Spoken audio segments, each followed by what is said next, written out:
sendiri dari beberapa hari yang lalu memang stoknya menipis, sedangkan permintaan meningkat. Syederalun sudah sejak beberapa hari terakhir, stok golongan darah B di Unit Donor Darah Palang Merah Indonesia Kota Banda Aceh mengalami kekosongan atau kekurangan stok pada Rabu 26 Juli 2023. Kekosongan itu juga dibarengi dengan tingginya permintaan akan golongan darah B dari sejumlah rumah sakit di Banda Aceh dan Aceh Besar.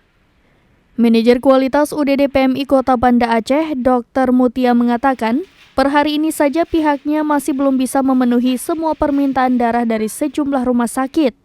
Saat ini pihaknya hanya bisa memenuhi stok golongan darah O saja.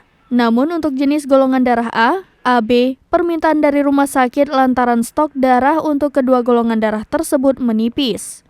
Sementara golongan darah B juga menipis, namun permintaan dari rumah sakit meningkat terus.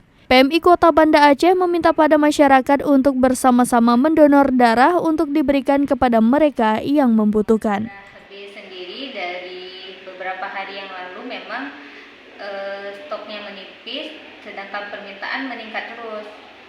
Jadi sampai hari ini untuk golongan darah B khususnya belum bisa kita penuhi juga. Iya, kalau permintaan sebenarnya bukan musiman juga. Permintaan kita per hari itu kan seluruh rumah sakit Banda Aceh dan Aceh Besar 150 sampai 200 kantong per hari.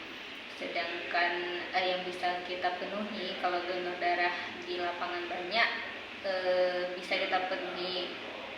Cuman kadang-kadang pendapatan darah dengan permintaan itu nggak sesuai gitu. Makanya kayak beberapa hari ini belum bisa kita penuhi, terutama yang golongan darah B karena memang. Dari Banda Aceh, Indra Wijaya, serambinews.com.